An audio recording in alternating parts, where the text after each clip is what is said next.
Sud Radio, la vérité en face, Patrick Roger.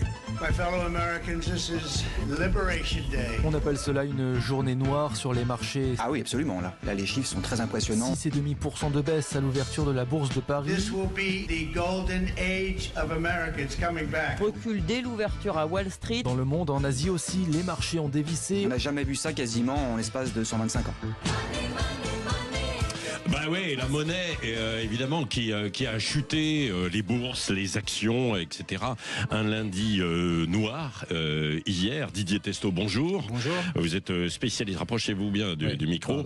Vous êtes spécialiste des marchés financiers, fondateur de la Bourse et la Vie. On va essayer d'analyser, de comprendre, hein, pour tout le monde, pour le grand public, ce qui est en train de se passer, et pas uniquement pour les boursicoteurs. Parce que je sais qu'il y en a certains qui se disent « Ah oui, bah c'est bien fait aussi pour les boursicoteurs, hein, bien sûr. » Et puis d'autres qui sont quand même très inquiets pour les entreprises, l'emploi, les secteurs. Et nous sommes aussi avec Denis Jacquet, qui veille, hein, parce qu'il est plus de 3 heures du matin aux États-Unis, entrepreneur français. Bonjour Denis. Bonjour Patrick. Bon, merci d'être avec nous. Dites-moi, tiens, avec vous, Denis, puisque vous êtes aux États-Unis, on a vu hier des grands patrons qui sont sortis de leurs réserves pour dire attention, là, on est complètement déstabilisé parce qu'il y a eu la chute de Wall Street en fin de semaine. Hier aussi, alors ça a repris un petit peu, mais c'était difficile. Quelle est l'atmosphère, en fait, aux États-Unis aujourd'hui, Denis Jacquet ? D'abord, bonjour. Effectivement, il fait bien nuit ici en regardant la fenêtre, mais donc là, l'ambiance est plutôt au sommeil à cette heure-ci, mais globalement, plus sérieusement, on reste sur un fond. Alors, prenons les choses dans l'ordre. Un, tous ceux qui ont voté aujourd'hui pour Trump, y compris une large partie des démocrates, hein, puisque Trump aujourd'hui, vu les scores qu'il a réalisés, a été très clairement élu par des républicains et par des gens qui votaient habituellement démocrates, reste quand même assez majoritairement confiant et positif dans le sens où on n'est plus très habitué à un président qui annonce à l'avance qu'il va le faire et qui en plus le fait vraiment. Donc je crois qu'on a juste perdu l'habitude d'une chose, c'est qu'on a tellement l'habitude de gens qui vous annoncent des programmes, qui vous proposent des mesures et qui arrivent au pouvoir font exactement l'inverse ou ne font rien, que ça surprend un petit peu. La deuxième chose, c'est qu'une partie des démocrates qui aujourd'hui ont quand même voté pour Trump en disant il est plus crédible sur les sujets économiques, flottent un peu parce qu'ils étaient dans les rues le week-end dernier, je les ai vus tous samedi matin à New York comme ailleurs, parce que effectivement il y a des centaines de milliers de licenciements au niveau gouvernemental, parce que Elon Musk et son équipe font une purge assez importante, et donc ceux-là qui étaient flottants, qui étaient entre deux partis, tout à coup se disent oh là, c'est quand même violent et brutal, je veux bien voter pour Trump, mais il y a quand même des limites. Et puis, il y a les marchés qui forcément détestent être chamboulés de façon aussi brutale et aussi rapide, qui disent attention, si c'est vraiment une stratégie sur le long terme et que c'est pas, ce que je pense moi, une stratégie purement de court terme de négociation pour obtenir un certain nombre de bénéfices électoraux et économiques, là, il va vraiment falloir attention parce que l'économie va payer. Et puis, donc, du coup, c'est une sorte d'avertissement en disant à un moment donné, il faut bien que ça reste une négociation, il ne faut pas franchir cette limite où à un moment donné, on va tout déstabiliser. Donc je pense que ce qu'on entend de la part des grands patrons, c'est de dire, on vous connaît, Donald Trump, on sait que vous êtes en train de négocier, d'obtenir des concessions. Quand vous les aurez obtenues, on passera à autre chose, qui je pense est en train de se passer, mais en lui disant, il ne faut pas que ça aille au-delà. Donc tous les bénéfices que vous cherchez, ok, au-delà de quelques jours ou de quelques semaines, il faut vraiment arrêter de jouer parce qu'on va mettre en péril l'économie. Donc je pense que c'est un avertissement en disant restons dans une stratégie de négociation et surtout prenant conscience des dangers potentiels. Mais comme je pense que Trump veut surtout des bénéfices à très court terme, comme il les a annoncés et comme il les avait préparés, je pense que très vite on va passer à autre chose et que cet épisode on l'oubliera très rapidement. Il aura obtenu les concessions qu'il voulait. Et puis surtout la dernière chose, et je finis par ça, c'est que beaucoup de personnes qui commentent, parce que j'écoute un petit peu comment c'est commenté en France, en Europe, ailleurs, en fait, ils prennent chacune des mesures de Trump les plus emblématiques, celles qui sont les plus violentes, et ils l'analysent toutes seules. Or, aujourd'hui, ce que tout le monde oublie de faire, c'est de dire, oui, mais regardons l'ensemble des mesures de ce que tu es en train de faire Trump. Est-ce que ça obéit à une stratégie qui va profiter aux États-Unis? Et là, à nouveau, je pense que la réponse est Oui, mais comme on prend chacune, alors un jour il expulse des immigrés, le lendemain il licencie des centaines de milliers de fonctionnaires, et on analyse chacune d'entre elles en disant mais c'est épouvantable, ce type est brutal, etc. Mais non, en fait ça obéit à une stratégie globale, et si on détache cette stratégie des droits de douane du reste de la stratégie, on oublie ce qu'il est en train de faire, qui à mon avis, si c'est bien géré et qui ne va pas trop loin dans les choses, va profiter pour les 20 prochaines années et redonner ou donner une suprématie supplémentaire aux États-Unis, au détriment, c'est vrai, d'à peu près tout le monde, peu près tout le monde sur le reste de la planète. Donc, c'est vraiment une stratégie centrée sur les États-Unis. Et le reste n'a pas d'importance. Oui, voilà. Non, mais merci, parce que c'est très précis sur cette stratégie, en tout cas la vision telle que vous l'exprimez, vue par Donald Trump, en fait, son équipe. Alors après, il peut y avoir des surprises. Restez avec nous, Denis Jacquet, et d'ailleurs, les auditeurs peuvent réagir et nous appeler 0826 300 300. Est-ce que vous pensez que c'est une bonne ou une mauvaise stratégie? Didier Testo, d'un mot, on va commenter tout à l'heure beaucoup plus largement, mais là, par rapport, en fait, à ce que dit Denis Jacquet. Vous pensez que, vous aussi, vous qui êtes analyste financier, vous pensez que c'est une véritable stratégie, là, Oui, il faut pas regarder que la gesticulation ou la Maison-Blanche de la manière dont c'est fait. Il y a un vrai plan et qui est plus large, qui va effectivement sur les États-Unis, sur la géopolitique. Et donc c'est un plan global. Ce n'est pas que réindustrialiser les États-Unis. Ce n'est pas que sur la dette américaine. Effectivement, c'est un plan global qu'il a en tête par rapport notamment à des routes commerciales, puisque on parle. C'est tout le sujet, quoi. Oui, et puis les références de Donald Trump, c'est le 19e siècle avec, à un moment donné, il faut aller trouver de nouvelles routes commerciales parce qu'on en a besoin pour notre économie. Et là, c'est un vrai plan géopolitique. Alors, ce plan du 19e siècle est encore valable aujourd'hui en 2025. C'est plus compliqué parce qu'on a changé, puisqu'il y a déjà la mondialisation, puisqu'on dépend de la Chine, on dépend d'un certain nombre de zones, et aujourd'hui, la fameuse supply chain, ce qui est pour une entreprise, comment elle va se fournir avec ses composants, etc., où ça se fait pas en 15 jours, ça se fait pas en 3 semaines pour décider d'implanter une usine aux États-Unis ou d'en implanter dans un autre pays. Et puis surtout, il y a aussi, il a besoin, par exemple, de matières premières qui viennent de l'extérieur. Le lithium, par exemple, pour les voitures électriques, Tesla, ça va faire bondir.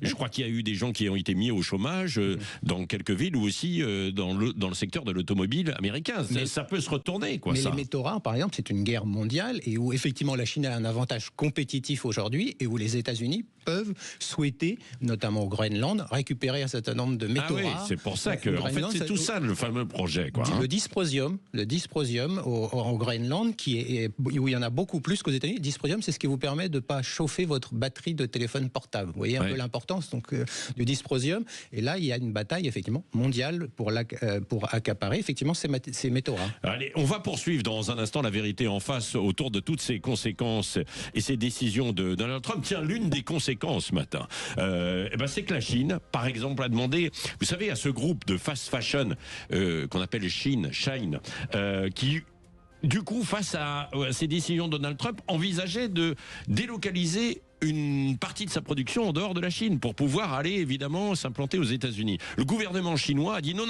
Pas question, parce que là-bas, en Chine, et il ne faut pas l'oublier, tout est autoritaire, tout est décidé par le gouvernement. Ils ont dit non, pour l'instant, on attend. Et là, il y a une véritable guerre. C'est-à-dire qu'il y a parfois, sur certains produits, des surtaxes qui vont aller jusqu'à 100%, imposés par les Américains aux Chinois, et les Chinois qui ont répliqué avec des droits de douane qui existaient déjà, supplémentaires de 34% aux produits américains. Allez, nous en parlons sur Sud Radio et on vous dit tout. La vérité en face sur Sud Radio jusqu'à 10h. 9h-10h, Sud Radio, la vérité en face, Patrick Roger. Savez-vous qu'Apple a perdu à peu près une perte? Donc elle a perdu énormément d'argent, et c'est une perte de 500 milliards en 2 jours en raison de ces décisions. Pourquoi ? Évidemment parce que nous sommes avec Didier Testo, spécialiste des marchés financiers, Denis Jacquet, qui est entrepreneur français qui est aux États-Unis, les GAFAM, les géants de la tech qui ont soutenu Donald Trump. Elles se trouvent un petit peu piégées là aujourd'hui. Alors c'est peut-être sur du moyen terme, mais Amazon, je voyais en fait Alphabet, Meta, etc. Perdent énormément là en ce moment. Oui, mais alors il faut rappeler rappeler ce qu'elles ont gagné au cours des dernières années, puisque on parle de ces valeurs tech, c'est magnificent comme disent les Américains, les Seven, et qui ont fait une progression spectaculaire au cours des dernières années, au point que le S&P 500, c'est l'indice de la bourse américaine élargie, 500 valeurs. Dans ces 500 valeurs, ces 7 valeurs-là représentent jusqu'à 26% du poids total de l'indice. Donc en gros, quand des investisseurs prennent l'indice S&P 500 en se disant je vais investir sur les sociétés américaines, en réalité, le poids de la tech est beaucoup plus important. Donc il y a eu aussi, et il y a Nvidia aussi sur l'intelligence artificielle qui a beaucoup perdu. Ah mais tous les secteurs. Je suis en train de regarder en fait là dans le détail. Évidemment, on va voir aussi avec Denis Jacquet dans un instant aux États-Unis comment c'est ressenti. Là, Didier Testo, un point. Donc puisque nous faisons cette émission dans La Vérité en face sur ce qui se passe avec les conséquences des décisions de Donald Trump sur ses droits de douane supplémentaires, pourquoi là il y a un rebond un petit peu des bourses ce matin, que ce soit en Asie et même en France, en Europe? Ça, on va dire que quand il y a eu tellement de baisses consécutives au début de ces annonces de Donald Trump, qu'à un moment donné, vous avez toujours des investisseurs sur ces marchés financiers, notamment ce qu'on appelle des institutionnels, des investisseurs professionnels, qui estiment qu'à un moment donné, ils peuvent acheter le marché malgré cette baisse. Ça ne veut pas dire qu'il ne va pas y avoir d'autres baisses par la suite, mais ils peuvent venir. Et ces rebonds techniques, en fait, il y a beaucoup de ce qu'on appelle de la volatilité. C'est-à-dire que c'est ce qui s'est passé. Je sais pas, hier, par exemple, en pleine séance, vous avez eu une fausse news qui disait que les droits de douane allaient être reportés de 90 jours d'un compte X. Voilà, et en une heure, ça a été, effectivement, il y a eu cette alerte qui a été... et ça montre vraiment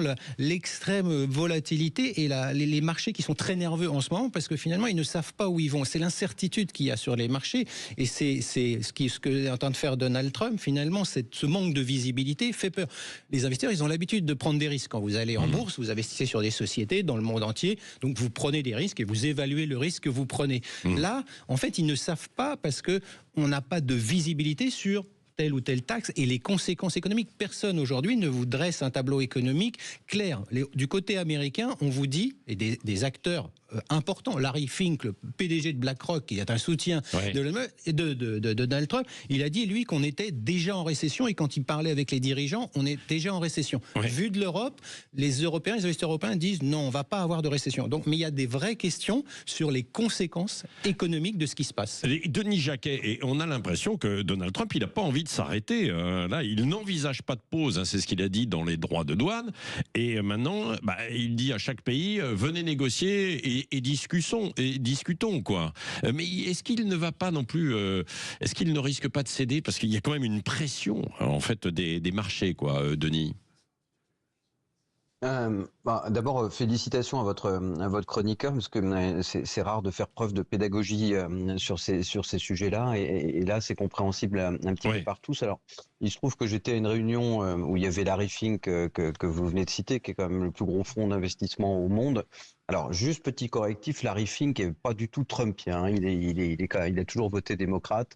Il a toujours su naviguer un petit peu en eau profonde. C'est le cas. Et d'ailleurs, vous avez tous entendu cet épisode sur le canal de Panama. Et Trump a dit, le canal de Panama, c'est un axe stratégique. Je veux reprendre la main dessus. J'en ai marre que ce soit le Panama qui le gère. Il n'y a aucune raison. On l'a construit. C'est eux qui le gèrent. C'est pas normal.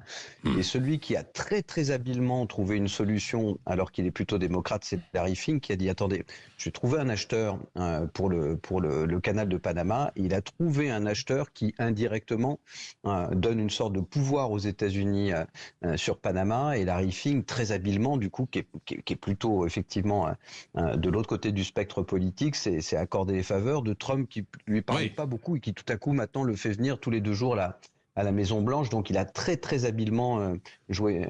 Et la deuxième chose qui est importante, et c'est ce qu'a dit votre chroniqueur habilement, la première chose, c'est que, et même pour ceux qui nous écoutent aujourd'hui, si aujourd'hui vous avez des actions en bourse, vous n'avez pas perdu. C'est-à-dire que si vous ne les avez pas vendues, c'est une perte potentielle. Et là aussi, ça a été très bien rappelé. Si avant vos actions avaient pris de la valeur, elles ont reperdu une partie de la valeur qu'elles avaient gagnée. Donc c'est pas une perte, c'est vous avez attaqué votre gras, mais vous n'avez pas touché votre capital. Donc du coup, tant que vous n'avez pas besoin de vendre ces actions, aujourd'hui, vous ne faites pas de perte. De la même façon qu'Apple, Nvidia, etc.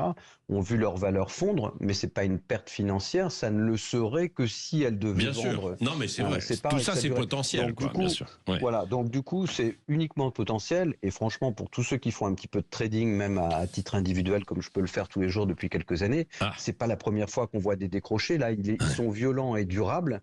Et d'ailleurs, Trump a très habilement, là aussi, dit, écoutez les gars, ça va tanguer un peu. Donc accrochez-vous aux branches, mais je vous promets, ça va bientôt passer. Et en fait, moi, je crois vraiment à ça. Et franchement, si aujourd'hui Biden était au pouvoir, je l'analyserais avec la même objectivité. J'ai pas particulièrement d'attache sur Trump, mais je pense que, très honnêtement, il y a deux choses, peut-être qu'on peut rajouter à ce que vous disiez tout de suite, c'est que et ça fait déjà plus d'un an qu'on disait toutes ces valeurs technologiques, elles sont survalorisées. C'est-à-dire que leurs valeurs comparées à leurs bénéfices, on est à des multiples qui sont stratosphériques. Donc à un moment donné, ça fait plus d'un an bien avant que Trump arrive, qu'on disait il va y avoir une correction à un moment donné. Donc cette correction, il fallait une sorte de déclencheur. Le déclencheur, c'est la politique de Trump sur les droits de douane, et tout à coup, ça s'écroule et ça fait très mal parce qu'on se dit waouh, moi, une partie. Tous les gens qui gagnent plus de 100 000 $ aux États-Unis, à 75%, ils ont des titres en bourse. Donc les gars, ils commencent à dire, dis donc, il faudrait peut-être voir à ce que ça remonte bientôt, parce que si à un moment donné, j'ai besoin de cet argent, je vends mes titres et que je perds de l'argent, on va pas être copains en tant qu'électeur très longtemps. Mais je pense que, franchement, d'ici, et alors la deuxième chose qui est importante, c'est que quand on suit, comme votre chroniqueur, les mouvements financiers, il y a énormément de gens qui poussent aussi un peu à la baisse, parce qu'ils ont déjà amassé des trésors de trésorerie disponibles pour racheter au plus bas et pour pouvoir faire des bénéfices colossaux. Ah oui, Jamie Dimon. Voilà, Didier Testo, pour compléter ce que dit Denis Jacquet, qui est en direct des États-Unis, de New York. Il faut dire qu'aux États-Unis, pour ceux qui nous écoutent, 70% des échanges sont faits par du trading, ce qu'on appelle algorithmique. C'est-à-dire que ce sont des machines qui sont programmées pour dire, voilà, on parlait d'Apple, à tel cours, je vends, à tel cours, j'achète. 70%, vous voyez, c'est énorme. C'est plus des vrais traders. Voilà. Non, ce sont des machines qui ont été entraînées. Qui ont été entraînées pour... Mais dites-moi, Didier Testo, est-ce que ce que disait en fait Denis Jacquet, parce qu'il y a un autre mode de fonctionnement aux États-Unis, il y a des conséquences très directes. On va parler dans un instant du hamburger ou par exemple du bacon and eggs le matin, parce qu'il peut y avoir des conséquences directes en fait aujourd'hui, tout simplement là, mais également sur les retraites, parce que c'est la retraite par capitalisation. Il y en a qui vont voir leur retraite peut-être s'effondrer là, non? Oui, et puis dès le départ, il faut rappeler que les Américains, avec les plans, notamment le 401K et d'autres plans qu'ils ont d'investissement, l'école de leurs enfants va être financée par effectivement les investissements qu'ils vont faire en bourse. Et le sujet retraite, pour ceux qui partaient à la retraite, là, effectivement, dans cette période, forcément, ils vont avoir des conséquences importantes. Ça peut être 150 000 $ en moins, ça peut être 300 000 $, a dit Larry Summers, pour une famille de 4 enfants. Et comme il y avait beaucoup de retraités qui étaient derrière Trump, là, ils vont être un petit peu, Denis, non? Ils vont être un peu inquiets et en colère contre Trump, quoi. Même s'il ne faut pas paniquer. Ouais. Écoutez, franchement, d'abord, les fonds de retraite ont quand même d'énormes réserves. Tous les gros fonds qu'on voit, même des universités américaines. Enfin, j'étais l'autre jour avec quelqu'un qui m'expliquait, vous savez, on a monté, c'est la 3e université qui travaille sur la santé aux États-Unis, donc qui est à Boston. Et il me dit, vous savez, on a commencé à faire un plan d'1 milliard il y a 10 ans. Avec la capitalisation qu'on a réussi à gérer, on a tellement bien placé notre argent qu'aujourd'hui, on a 27 milliards. Bon. Donc, du coup, sur ces 15 mais ça, c'est des grands groupes. C'est des grands groupes, Denis. Mais, oui, mais ils ont... Ce que je veux dire par là, c'est que la bourse, de façon globale, quand vous analysez son fonctionnement, que ce soit d'ailleurs sous un Obama, que ce soit sous un Biden, etc., elle a continué toujours à monter. Donc, moi, je suis pas très inquiet pour les fonds de pension. Je suis sûr qu'ils vont faire une année exceptionnelle. La raison étant que là, ils vont racheter tous au plus bas prix. Ils vont mettre des multiplicateurs à leur investissement, ce qui fait que même quand ça va gagner 10%, ils vont gagner 50% ou même 100%. Donc je pense qu'à la fin de l'année, il y a un autre patron qui est, alors vraiment, que je cite toujours parce que c'est Jamie Dimon et c'est le patron de la plus grande banque américaine et voire mondiale qui s'appelle JP Morgan Chase Manhattan. Et il a dit, écoutez, je n'aime pas Trump, je n'ai pas voté pour Trump, mais par contre, on gagnera jamais autant d'argent cette année que grâce à Trump. Ah bon? Donc, ce qui veut dire par là, c'est que d'ici la fin de l'année, il s'est ça souvent va trompé. tellement corriger. Attention, parce qu'il s'est souvent trompé. Jamie Dimon, il nous avait prédit la catastrophe l'année dernière. Donc, il faut faire attention. Mais il y en a, par exemple. Très honnêtement, vu les résultats de JP Morgan dans le monde, sur le temps, il s'est quand même très rarement trompé. Mais par exemple, il y en a un qui connaît bien Donald Trump et qui discute avec lui, c'est Elon Trump. C'est Elon Musk. Un beau lapsus. Un beau lapsus. Et Elon Musk. Lui, il a perdu quand même 35 milliards en quelques jours, là. Et avec ses droits de douane. Puis il y a des risques pour la suite, quoi. Pour fabriquer ces Tesla, il n'a pas toutes les matières premières, quoi, Denis, non? Non, mais de toute façon, si la situation telle qu'elle est aujourd'hui perdurait, et c'est ce que je pense que ça ne sera pas le cas, ça mettrait un bazar monstrueux, y compris pour le consommateur. Très honnêtement, une partie de l'inflation qui est ici, ici les prix sont terribles, mais une partie de l'inflation pour moi est fabriquée, je vais vous dire pourquoi. Vous êtes à New York, vous achetez un kiwi, je regarde à l'épicerie en bas de chez moi, un seul kiwi est à 1,20 $, un seul kiwi pour 1,20 $. Vous faites 30 km, il est à 70 cents. C'est la même marque, il vient du même endroit, il a été livré par la même personne. Donc il y a beaucoup de gens qui s'en mettent plein les poches aujourd'hui, des commerçants, des chaînes de distribution, parce qu'effectivement, il n'y a aucune raison que ce même kiwi, il n'est pas arrivé tout seul d'un côté à pied, il a coûté très cher, puis de l'autre côté, il était livré en avion. Donc il y a des gens qui profitent de l'inflation. Donc ça, c'est la première chose. La deuxième, c'est qu'il ne faut pas oublier, si vous achetez une chaussure de sport, en gros, si vous achetez votre Adidas ou Nike à 120 €, elle est revenue au maximum à 18 ou 20 € à celui qui l'a fabriqué en Chine. Même s'ils augmentent de 30%, ça fait 6 $ en plus. Je peux vous assurer que Nike ou Adidas peuvent tout à fait absorber sans que ça se retrouve. Donc, sur le très court terme, ça peut ne pas jouer. Et d'ailleurs, l'énergie baisse. Je vous rappelle que le pétrole était la semaine dernière à 65 $. C'était le plus bas historique et que c'est quand même un des gros facteurs qu'on mesure pour l'indice de l'inflation. Et que deuxièmement, comme les taux restent relativement serrés aux États-Unis, comme Powell veut pas les détendre, ça va continuer à lutter un petit peu contre l'inflation. Donc je pense que ça va chahuter encore quelques semaines, mais très honnêtement, donnons-nous rendez-vous le 1er décembre 2025 et vous verrez que tous les épargnants des fonds de pension auraient récupéré plus que largement ce qu'ils ont perdu d'ici la fin de l'année. Attendez, vous êtes optimiste parce que vous savez, dans l'économie, ce qu'on envisage ne se produit pas toujours non plus. Merci, en tout cas, c'était très éclairant, Denis Jacquet, en direct des États-Unis. Merci, Denis, entrepreneur français du côté de New York. Je vous laisse aller prendre, non, peut-être pas à cette heure-ci, le bacon and eggs, même s'il y a de moins en moins d'œufs aux États-Unis, puisqu'il y a eu la crise de la grippe aviaire et les œufs étaient beaucoup plus chers. Là, il est temps de se coucher puisqu'il est un peu plus de 3 heures du matin. Dans un instant, on va voir aussi toutes les conséquences et en France, et on va parler des actions et alors de l'assurance vie dans ces conditions qui retrouvent des couleurs, etc. Ça va très vite, tout ça. Avec Didier Testo qui est avec moi en studio, qui est chaque dimanche matin sur Sud Radio dans l'info Éco Plus avec Jean-Marie Bordry. La vérité en face, c'est jusqu'à 10h sur Sud Radio. 9h-10h, Sud Radio, la vérité en face, Patrick Roger. La vérité en face autour des décisions, des conséquences de Donald Trump sur les droits de douane.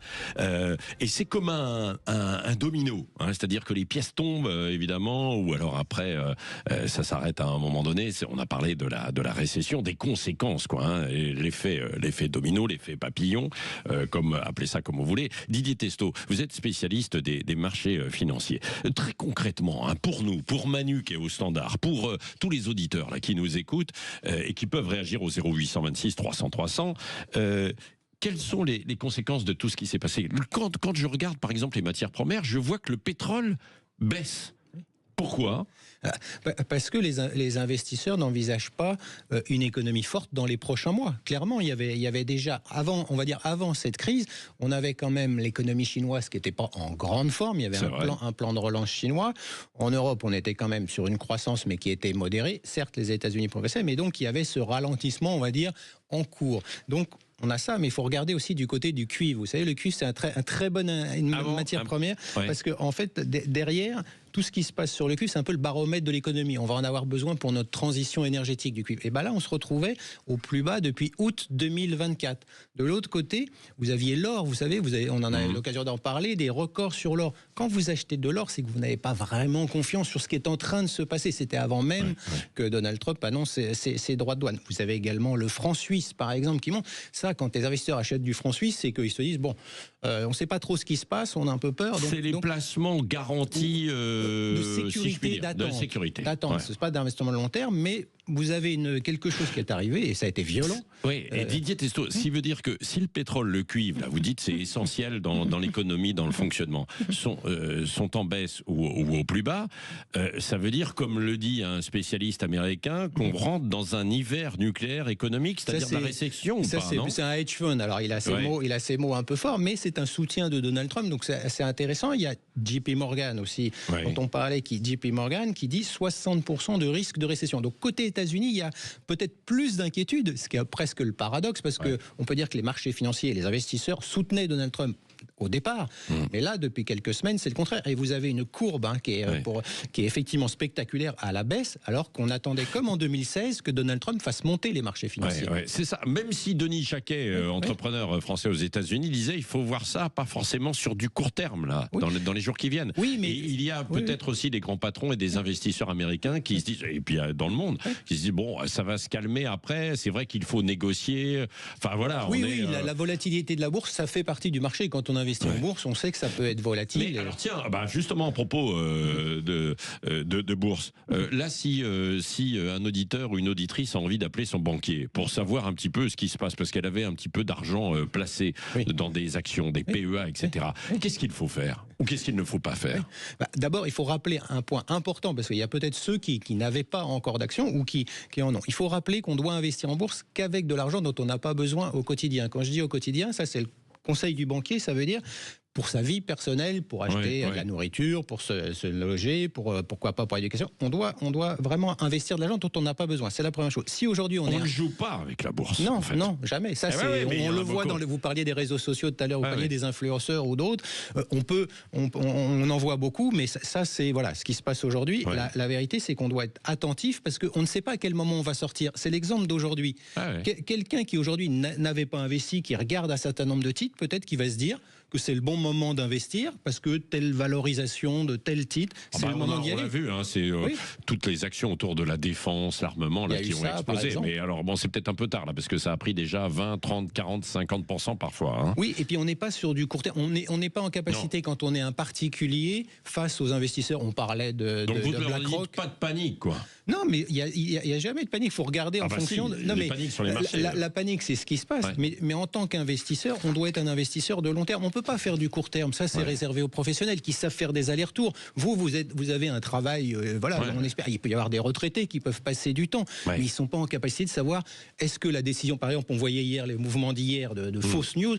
Un investisseur particulier n'est pas capable de réagir de ce niveau-là. Il a pas la. Ou alors c'est compliqué et il y a des risques. Merci beaucoup Didier Testot. On vous retrouve chaque dimanche matin, évidemment, dans la matinale de Jean-Marie Bordry sur Sud Radio pour toutes ces explications. Dans un instant, Valérie Expert avec Gilles Gansman sur la partie média, bien sûr, dans un premier temps. Et puis ensuite, les débats avant de retrouver Dédé Berkoff sur le pont ce midi avec beaucoup d'invités.